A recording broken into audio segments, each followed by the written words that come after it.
जय श्री कृष्णा। आज की कहानी है एक राजा का न्याय। एक बार की बात है, एक राजा था।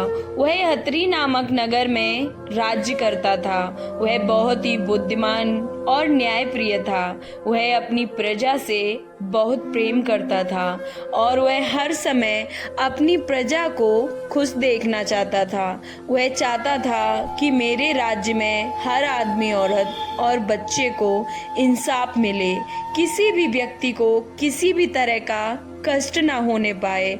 इसलिए उसकी प्रजा भी उसकी हमेशा ही जय जयकार करती, उसकी प्रशंसा के डंके पीटती। एक दिन उसने अपने दरबारियों से कहा, मैं यह देखना चाहता हूँ कि मेरे राज्य के अंदर हर इंसान सुखी रहे, हर व्यक्ति को उचित न्याय मिले। अगर किसी व्यक्ति को कोई समस्या है तो वह सीधा आकर मुझसे मिले। मैं नहीं चाहता कि कोई मेरे राज्य में दुखी हो।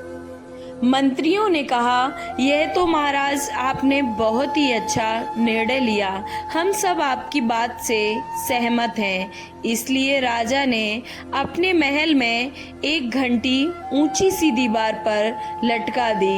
घंटा लटकवा दिया। घंटे के साथ एक बहुत ही मजबूत बड़ी सी रस्सी बांध दी गई जो नीचे जमीन तक लटक रही थी।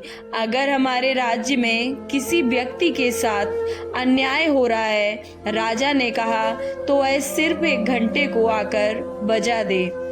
उस व्यक्ति को इंसाफ जरूर दिया जाएगा।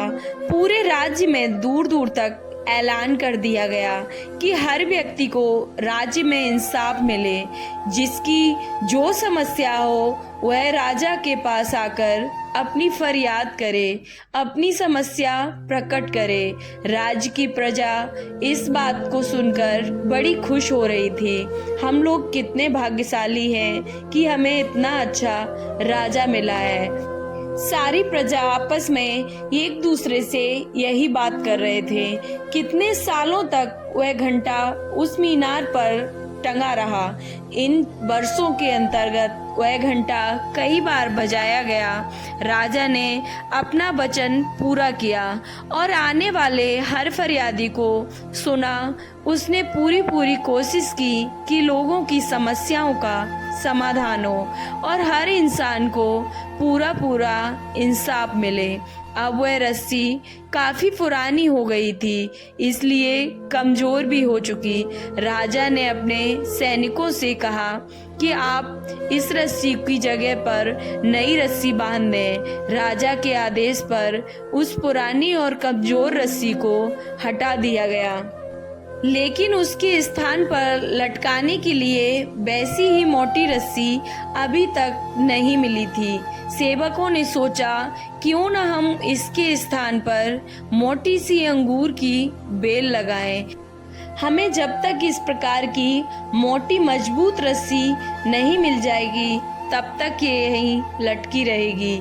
इसलिए उन्होंने एक लंबी और मोटी सी अंगूर की बेल जो खूब मजबूत थी काटी और उसे घंटे से बांध दिया।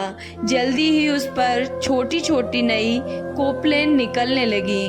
ऊपर से नीचे तक हरी भरी हो जाने और लंबी और जमीन तक फैलने की वजह से वह अब काफी खूबसूरत दिखाई दे रही थी। उसकी शोभा देखते ही बन रही थी। उसी राज्य के अंदर एक बूढ़ा सैनिक भी रहता था। उसके पास एक घोड़ा था जिसने प्रत्येक युद्ध में उसका साथ दिया था। काफी समय से वह घोड़ा उसके पास था। अब आकर वह थोड़ा सा बूढ़ा हो चुका था। वह सैनिक अब और अधिक समय उस घोड़े को अपने पास रखना नहीं चाहता था। अब तुम किसी काम के नहीं हो, अब तुम्हें मेरे घर से निकल जाना चाहिए। इतना कहकर उसने घोड़े को घर से बाहर निकाल दिया। कहते हैं ना, मरता क्या न करता।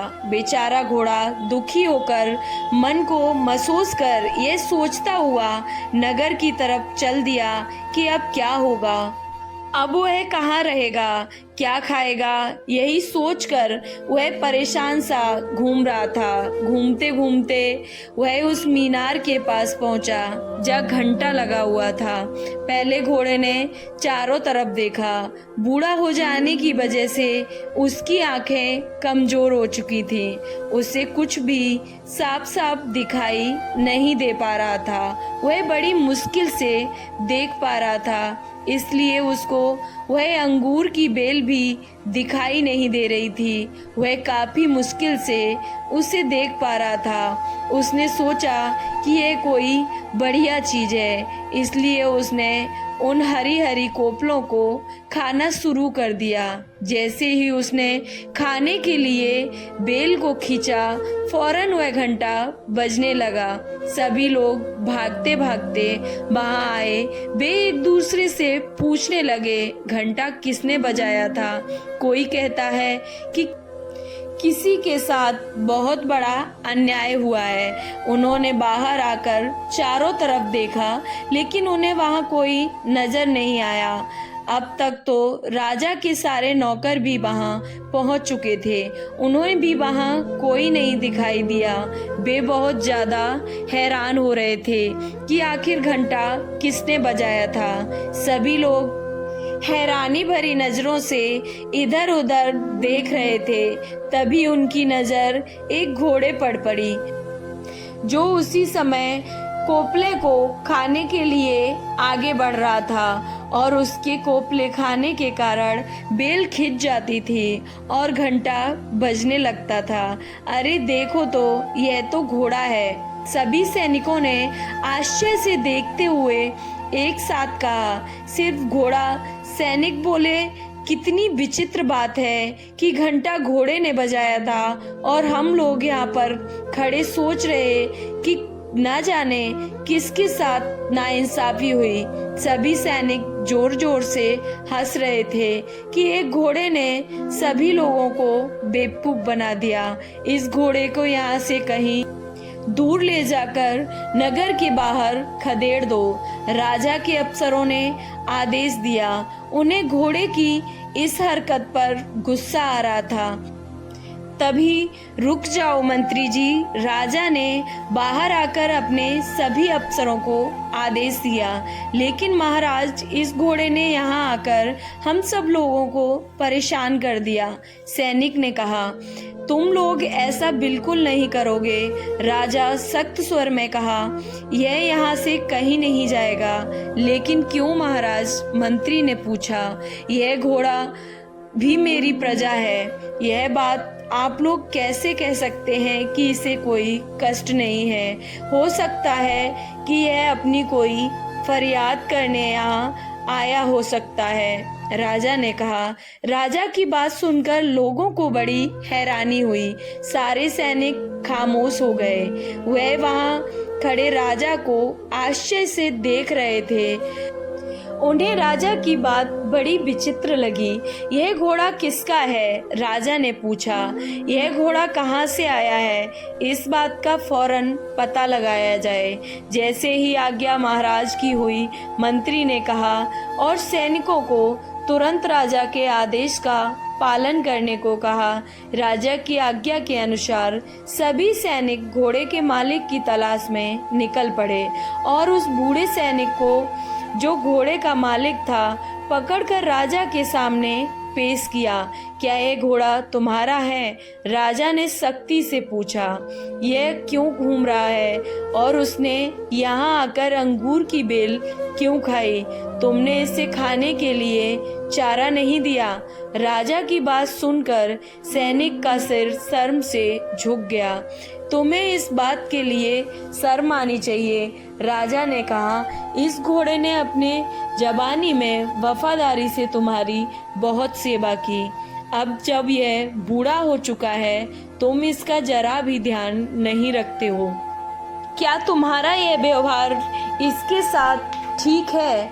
अब तुम इस घोड़े को घर ले जाओ और इसकी अच्छी प्रकार से देखभाल करो। इतनी बात सुनकर वह बूढ़ा सैनिक घोड़े को लेकर वहां से चला गया। लोगों ने खुशी से तालियां बजाई और वे वाह वाह कर उठे। अतरी का यह घंटा एक बार फिर न्याय दिलाने में कामयाब रहा। यह कहानी से यह शिक्षा मिलती है कि हमें भी हर किसी के साथ अच्छा सलूक करना चाहिए। अगर कोई व्यक्ति, जानवर बूढ़ा हो गया है और हमारे किसी काम का नहीं रहा है तो उसे घर से निकालना उचित नहीं है, बल्कि यह सोचना चाहिए कि वह किसी समय में हमारे बहुत काम आया था। आपको ये कहानी कैसी लगी? और अगर अच्छी लगी तो वीडियो को लाइक, चैनल को सब्सक्राइब करना ना भूलें और कमेंट बॉक्स में जय श्री कृष्णा जरूर लिखें। जय श्री कृष्णा। राधे राधे।